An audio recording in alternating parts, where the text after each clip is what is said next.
mañana. El año de los reconstructores. Miqueas capítulo 7, versículo 8 al 20, leamos. Enemiga mía, no te alegres de mi mal. Caí, pero he de levantarme. Vivo en tinieblas, pero el Señor es mi luz. He pecado contra el Señor, así que soportaré su furia hasta que Él juzgue mi causa y me haga justicia. Entonces me sacará a luz y gozaré de su salvación. Cuando lo vea mi enemiga, la que me decía, ¿dónde está tu Dios?, se llenará de vergüenza. Mis ojos contemplarán su desgracia, pues será pisoteada como el lodo de las calles.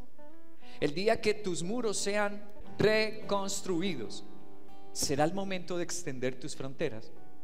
Ese día acudirán a ti los pueblos desde Asiria hasta las ciudades de Egipto, desde el río Nilo hasta el río Éufrates, de mar a mar y de montaña a montaña. La tierra quedará desolada por causa de sus habitantes, como resultado de su maldad. Pastorea con tu cayado a tu pueblo, al rebaño de tu propiedad, que habita solitario en el bosque, en medio de la espesura. Hazlo pastar en Basán y Galat, como en los tiempos pasados. Muéstrale tus prodigios cuando lo sacaste de Egipto. Las naciones verán tus maravillas y se avergonzarán de toda su prepotencia. Se llevarán la mano a la boca y los oídos se ensordecerán. Lamerán el polvo como serpientes, como reptiles de la tierra. Saldrán temblando de sus escondrijos, y temerosos ante tu presencia se volverán a ti, Señor y Dios nuestro. ¿Qué Dios hay como tú, que perdonas la maldad, que pasas por alto el delito del remanente de su pueblo? No siempre estarás, ¿qué?, airado, porque tu mayor placer es, el placer de Dios es amarnos y nos va a perdonar. Vuelve a compadecerte de nosotros. Pon tu pie sobre nuestras maldades, arroja al fondo del mar todos nuestros pecados. Muestra tu fidelidad a Jacob, tu lealtad a Abraham, como desde tiempos antiguos se lo juraste a nuestros antepasados. ¿A qué muros se refiere la Biblia? Cuando el profeta Miqueas, Dios lo toma y escribió esta profecía tan hermosa, que ahora les voy a contar cómo aplica para nuestras vidas. Les voy a recordar. Dios se estaba refiriendo a la reconstrucción de los muros de la ciudad santa, Jerusalén, y de los muros del templo de Dios. Y el Señor dice que cuando esos muros sean reconstruidos, porque todo el mundo piensa en reconstruir, no necesita ser cristiano ni creyente en Dios. Todo el mundo quiere tener una pareja, todo el mundo quiere tener un buen trabajo, un buen salario. Todo el mundo, sea cristiano o no lo sea un ateo, pero quiere bienestar con una familia, tener una pareja, tener hijos, tener una profesión, un buen trabajo o su propio negocio. Todo el mundo. Pero Dios nos está refiriendo a la reconstrucción de esos muros. Cuando Él dice que volverá a tener compasión y nos perdona, y que volverá a hacer prodigios y milagros, se está refiriendo es a reconstruir nuestro culto, temor y obediencia a Dios. A eso es que se está refiriendo. Volver a una relación con el Creador, volver a hacer las cosas como Dios mande. Entonces volveremos a ver los prodigios, entonces nos perdonará los pecados, nuestra vida se volverá una bendición. A eso se está refiriendo esta profecía. ¿Qué significa reconstruir? Reconstruir significa, primero, levantar lo que se había. El pueblo de Dios se había apartado, se habían vuelto tibios. ¿Qué es ser tibio? Un ratico en la iglesia y otro ratico las cosas del mundo. Apocalipsis dice: por cuanto no eres ni frío ni caliente, sino que eres, ¿qué?, tibio. ¿Qué dice Dios? Yo te vomitaré de mi boca. Uy, terrible. Entonces reconstruir es levantar lo que se había. ¿Qué otra cosa es reconstruir? Volver a hacer lo que se había, ¿qué? Sí, como le mostró el Señor a Jeremías. ¿Recuerdas que al profeta Jeremías Dios lo hizo ir a un taller? ¿Al taller de qué? ¿De qué profesión? Alfarero. Y cuando la vasija estaba cogiendo un mal rumbo, ¿qué hacía el alfarero? Destruía. Quedaba otra vez una bola de barro, pero el alfarero la ponía en la rueca, hacía girar y volvía a hacer la vasija. Y Dios le dijo a Jeremías: yo soy el alfarero Y yo voy a hacer eso con mi pueblo. Cuando está tomando un mal rumbo, ¡pam!, las cosas se les caen, se les viene el mundo encima. Empiezan a pensar: tierra, trágame, no quiero más vivir. Pero dile a mi pueblo que yo tengo el poder y el amor para volver a hacerla vacía. Y reconstruir es restaurar lo dañado o lo arruinado. Yo pedí que resaltaran estas palabras que están en azul: caído, destruido, dañado y arruinado. Es una preferencia de Dios. Lo leemos en los evangelios, no solo en el profeta Miqueas, está en los evangelios principalmente y en toda la Biblia, que Dios no vino a los sanos, sino ¿a quién? A los enfermos. Dijo Jesús: porque el sano no necesita al médico, sino al enfermo. Y sanó leprosos, sanó ciegos, levantó paralíticos, gente que vivía en la prostitución, personas que eran los egoístas y pedantes del pueblo. El Señor vino a hacer eso: lo caído, lo destruido, lo dañado y lo arruinado. Si en algo te sientes identificado, el mensaje del Señor es para ti. Si en algo de eso te sientes identificado, te aconsejo que sea el año de tu mejor consagración a Dios en la iglesia, porque este año nuestro Señor dijo que Él iba a reconstruir. La profecía de Miqueas, lo primero que nos revela Dios es acerca del fundamento. ¿Quién va a construir una casa? ¿Quién va a hacer una construcción? ¿Quién va a operar un cuerpo? Primero tiene que poner un buen fundamento. El fundamento tiene que ser sólido, y si no, lo que construya se cae, ¿cierto?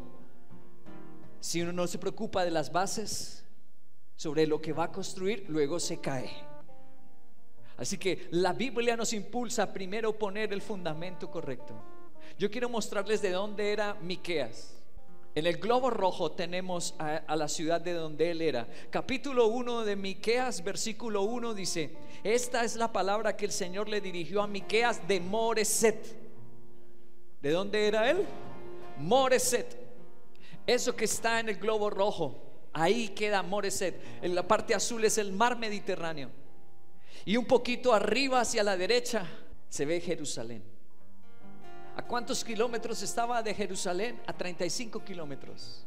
Ahí vivió este profeta. Pero Moreset no era ni siquiera un municipio ni un caserío. Era un lugar de campesinos. Era un lugar nada atractivo, nada deseable. No era lugar de villas, de fincas, de quintas de ricos. No, vivía gente campesina. Y Dios le encanta poner sus ojos sobre lo insignificante, sobre lo que nadie mira, lo que nadie desea. A Él le encanta tomar eso pequeño y levantar un gran árbol. ¿Para qué? Para que todo el mundo le dé la gloria a Dios y reconozca que Dios existe, que Él es real. Por eso nos mira a los pequeños, a los necesitados. Y tomó a este hombre, Moreset, un campesino, Miqueas, y lo ungió como profeta. Ahora quiero contarte el fundamento sobre el cual debemos construir. El fundamento primero es la palabra de Dios. ¿Tú vas a atreverte a seguir dirigiendo tu vida sin la palabra de Dios? Fracasas. Es como el que se atreve a tomar un computador y no lee las instrucciones y empieza al azar. Va a dañar eso. O el que se atreve a tomar un automóvil y no sabe conducir, va a destruir la bendición. Así que tú tienes una vida que te regaló Dios, es una bendición. Tienes talentos que te regaló Dios. Algunos ya tienen una familia que les regaló Dios. Pero si tú no sigues el manual, si no sigues las instrucciones de Dios, la vas a estropear. La puedes estropear. Lo primero es la palabra del Señor. Miqueas capítulo 1 verso 6 dice: dejaré a Samaria hecha un montón de ruinas. ¿Cuándo fue dada esa profecía? Año 737 antes de Cristo. Y en el año 722, es decir, 15 años después, este hombre, que tú lo puedes leer en los libros de historia, Sargón II, entró a Samaria y la acabó. Uno de los grandes emperadores del imperio asirio, Sargón. Y es que Sargón fue un rey admirado por otros líderes mesopotámicos, ya que hizo que el comercio mejorara mucho, sobre todo gracias a que estandarizó los pesos y medidas. Antes cada ciudad tenía un sistema métrico propio. ¿Se cumplió la palabra o no se cumplió la palabra?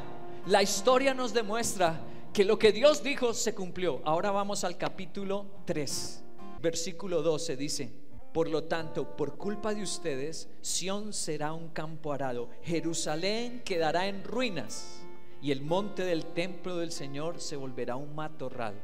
Ahora soltó una profecía sobre Jerusalén. En el capítulo 1 habló de Samaria y se cumplió con Sargón. Y ahora en el capítulo 3 está hablando de Jerusalén. ¿Se cumplió o no? Vamos a verlo. Año 586. Cuando Dios habla, a veces puede demorarse en cumplirse, pero que se cumple, se cumple. Cuando Dios habla, seguro se va a cumplir lo que Él dijo. Dios lo va a hacer. Lo que están viendo es una foto real. Esa foto, ¿de dónde es? Irak. Irak en el tiempo antiguo se conoció como Babilonia. Hoy ese país se llama Irak. Y el conquistador más grande fue Nabucodonosor. En ese museo hay piedras, hay un montón de cosas del tiempo de Nabucodonosor. Ese museo está dedicado a él. Y en el año 586 lo que se dijo en el capítulo 3 se cumplió.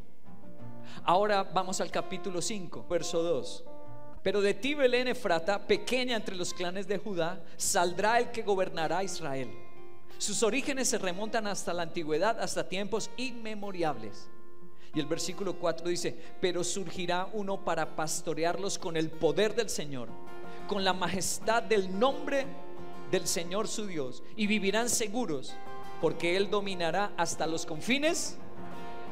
En el capítulo 5, ponle cuidado, capítulo 1 es profetizado de Samaria y se cumplió con Sargón. Capítulo 3 es profetizado, 3 y 4 se profetiza sobre Jerusalén y se cumplió con Nabucodonosor. Ahora en el capítulo 5 se está profetizando sobre un rey que su origen es desde la eternidad, tiempos inmemorables, y que nos traería el gobierno de paz. ¿De quién estaban hablando? ¿Que nacería en Belén? Bueno, ¿se cumplió o no se cumplió? Año 0. El que estamos viendo allí es una escultura de Augusto César. En los tiempos del emperador Augusto César nació Jesús, pero nació justamente donde fue profetizado por Miqueas, en Belén. ¡Wow! Este emperador manda hacer un censo y tienen que venir todos. Y aunque María y José vivían en Belén, pero como su familia era de allá, tuvieron que viajar al lomo de una mula y llegaron a Belén y se cumplió la profecía. Jesús, el Rey eterno, nació en Belén. ¿Se puede confiar en la palabra de Dios o no? Dale una alabanza. En la Biblia, la palabra de Dios es lo más confiable. El Evangelio de Mateo dice: el que oye mi palabra y la cumple, dijo Jesús, es como el hombre que construye una casa sobre una roca. Y a pesar de que le vengan las pruebas y los vientos, pero la casa no se caerá. ¿Quién es el que construye sobre la roca? Los que oímos y obedecemos la palabra del Señor. Recuerda bien, Deuteronomio 28, Él dijo: si oyen mi voz y guardan mis mandamientos, todas estas bendiciones vendrán sobre ti. ¿Cuáles? Bendito en la ciudad y bendito en el campo. ¿Todo por qué? Porque rindo mi vida a obedecer la palabra. Ya no me dirigen mis emociones, mi egoísmo, mi ira, mi soberbia. Ya no. Ahora llevo mis batallas. Cuando yo decido obedecer lo que dice la Biblia, cuando yo decido obedecer, rendirme, yo estoy construyendo mi futuro. Lo que estaba arruinado, el Señor va a trabajar conmigo. Pero tú y yo debemos rendirnos a la Biblia. Pasas tiempo con la Biblia, porque si yo obedezco la palabra, yo escucho su palabra y la obedezco, lo que Dios dice se cumple. Puede pasar un año, puede pasar 2 o 15 o más, pero si Dios dijo, Dios cumple. nuestro Señor va a cumplir. Lo segundo que debo tener en cuenta para mi reconstrucción es la visión con que voy a reconstruir. ¿Tienes una visión preciosa del futuro? ¿Tienes la visión correcta del futuro? Bueno, ya puse el fundamento, voy a obedecer la palabra. Bueno, ¿y qué vas a hacer? ¿Qué voy a hacer? ¿Qué seré? ¿Qué será lo que Dios quiere para mí? ¿Qué voy a hacer? Lo segundo es tener la visión correcta, una visión hermosa. ¿Y quién provee la mejor visión? La provee Dios. Mira la visión que Él nos da. Capítulo 7, verso 8. En el capítulo 7, verso 8 dice: enemiga mía, no te alegres de mi mal. Caí, pero he de ¿qué? ¡Wow! Levantarme. Vivo en tinieblas, pero el Señor es. Sí, ¿tú tienes esa visión?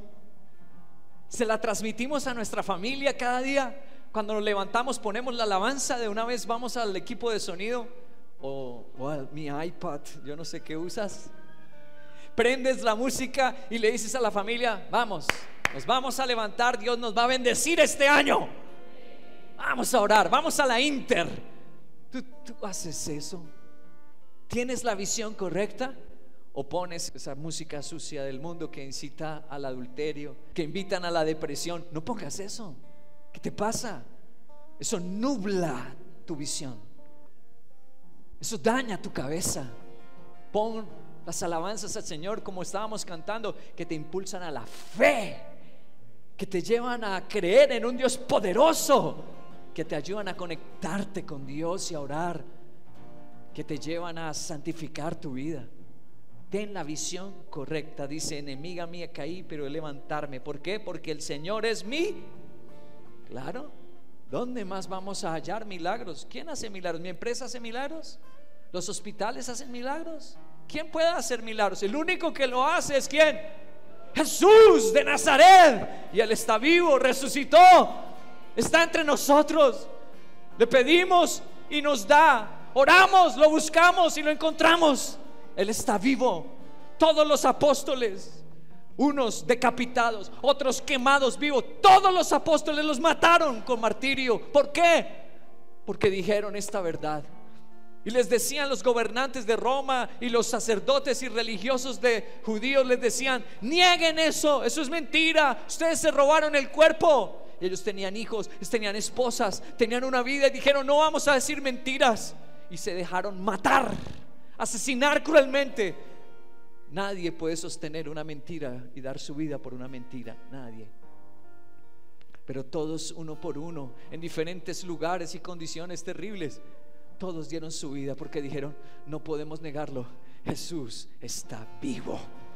Él es nuestra mejor visión.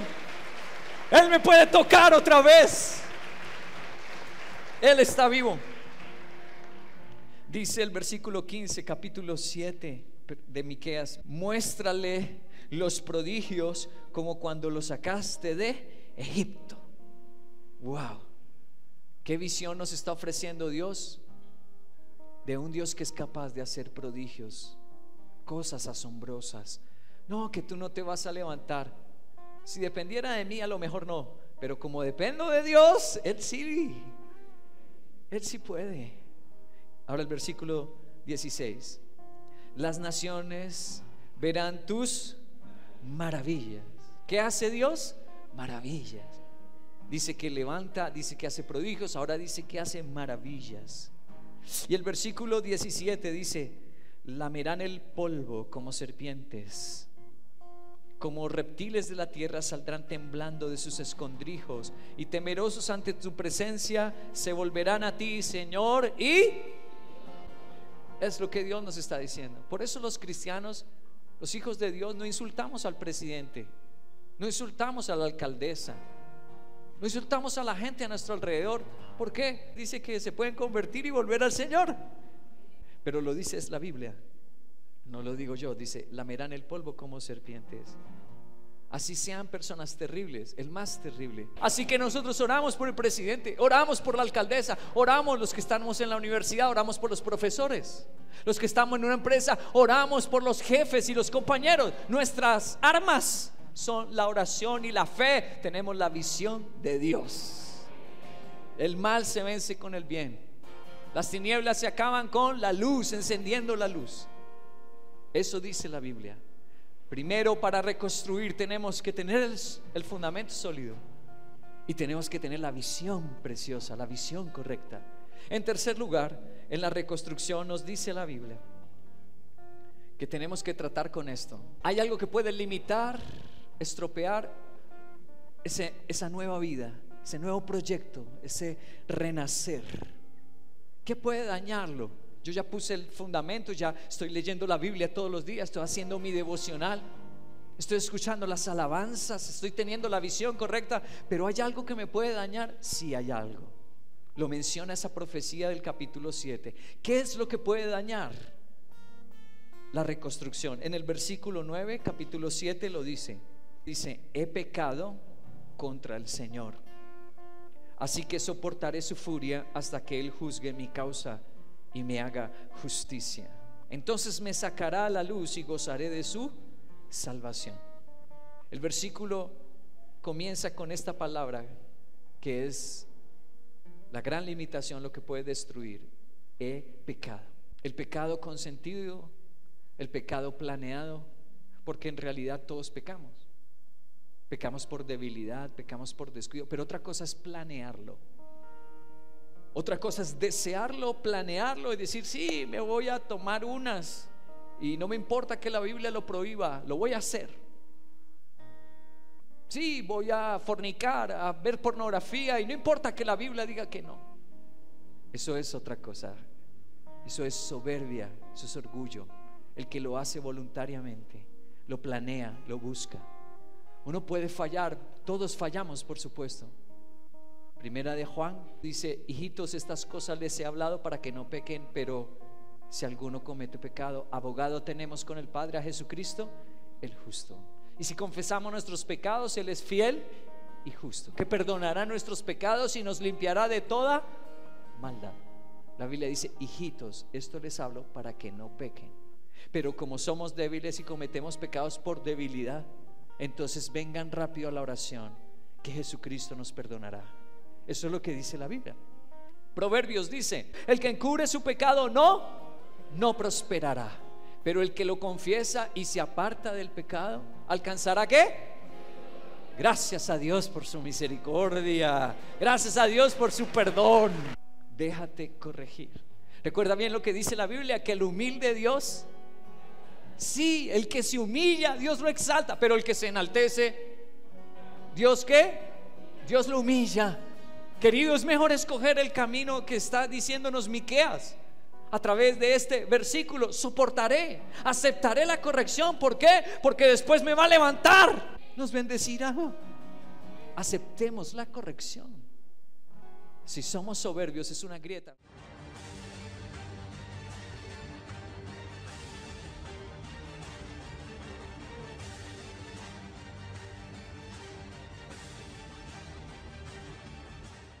Continuamos conversando con la ingeniero Darlis Arcia Pozo, ingeniera civil, que nos comentaba sobre este hecho muchas especulaciones. El hecho de las columnas también se ha comentado, que luego hablábamos en la pausa, que usted nos dice que pues el hecho de que no tenía esta estructura, unas columnas en la parte del medio, en el centro de la estructura, quizás no hubiese variado. Qué gran desastre. Así es el pecado. Puede ser invisible, nadie te está viendo, nadie nos ve, el pastor no se da cuenta, mi papá no se da cuenta, mi esposa no se da cuenta. Podemos engañar a todo el mundo, pero a Dios, ¿quién lo puede engañar? Nadie. Dios lo ve todo. Ninguno podemos engañar a Dios. Y algo invisible, como en esa construcción, se fue al piso. Dios nos está hablando y diciendo acerca del pecado. Nos está hablando acerca de la corrección, de aceptar ser corregidos, de aceptar humillarnos, y eso a veces es un acto de fe. ¿Por qué? Porque el que me está disciplinando es otro hombre, es un mortal como tú. Entonces tú dices: ¿por qué voy a aceptar de un mortal? Por la misma razón que Jesucristo vivió 30 años con José y María. ¿José y María eran más santos que Jesús? Les pregunto, ¿eran más santos que Cristo? ¿José y María? No, la Biblia dice que el único que no cometió pecado fue Jesús. José y María eran pecadores.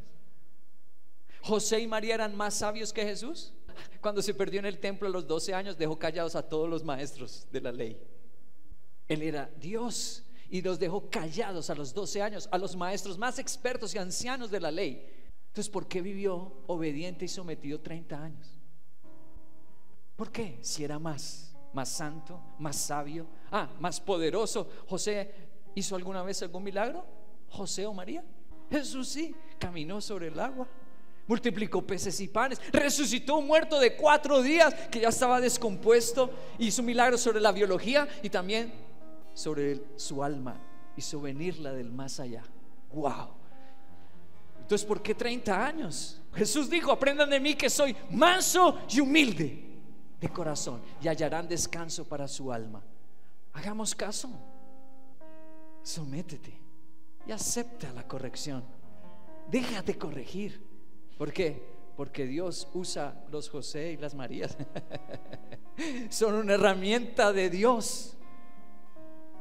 Esa situación donde estás viviendo, esa familia donde vives, tu iglesia, ese trabajo, Dios lo usa para moldearnos, corregirnos y volvernos gente humilde.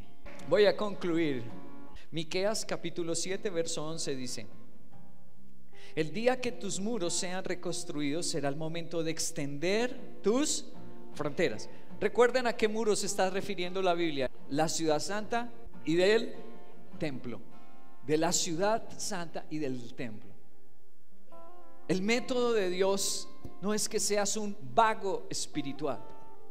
Yo no tengo que enseñarte que debes trabajar para comer, porque la vida nos enseña eso.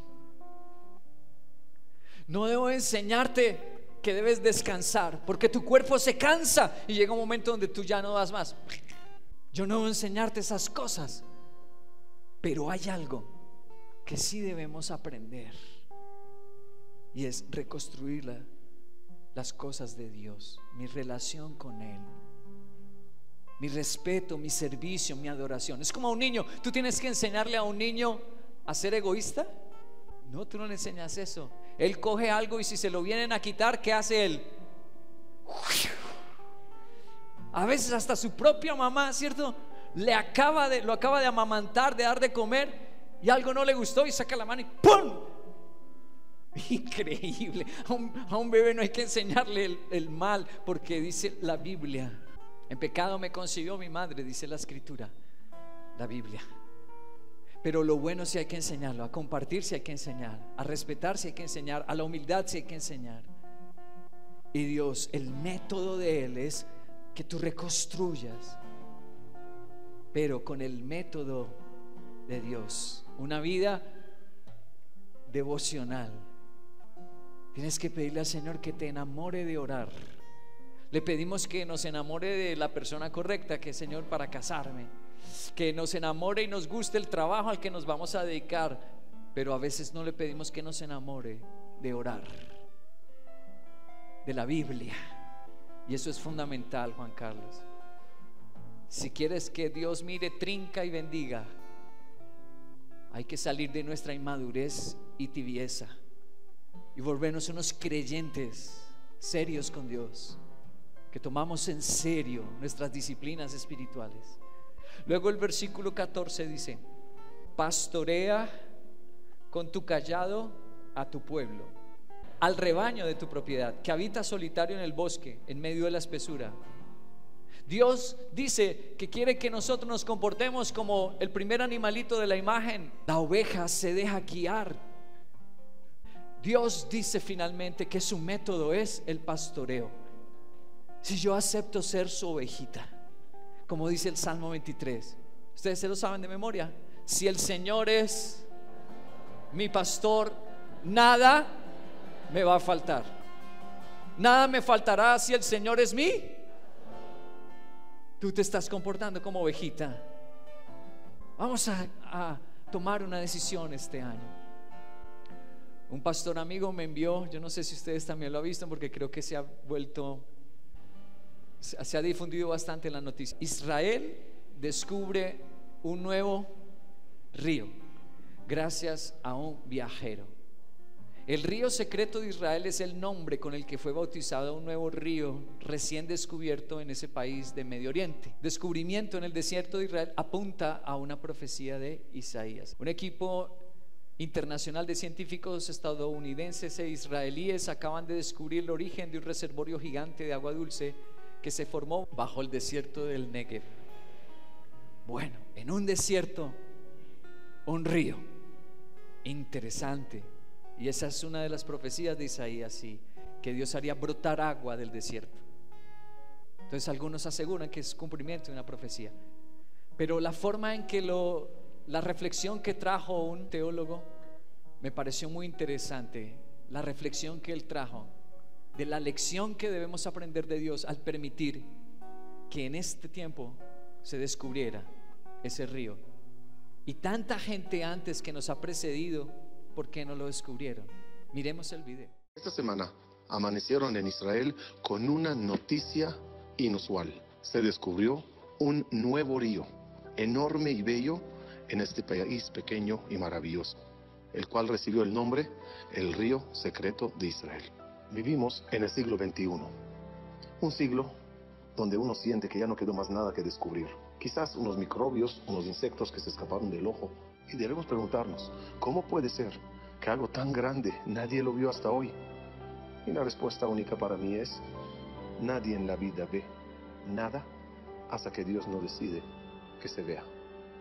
Es impresionante despertarte por la mañana y de repente ver las noticias que te dicen, acabamos de descubrir algo muy grande que estuvo debajo de nuestras narices, enfrente de nuestros ojos, y nunca lo vimos.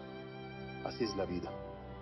Un día amanecerás y verás una maravilla enfrente de ti, algo grande que ayer no viste, pero hoy Dios decidió que lo veas y lo disfrutes.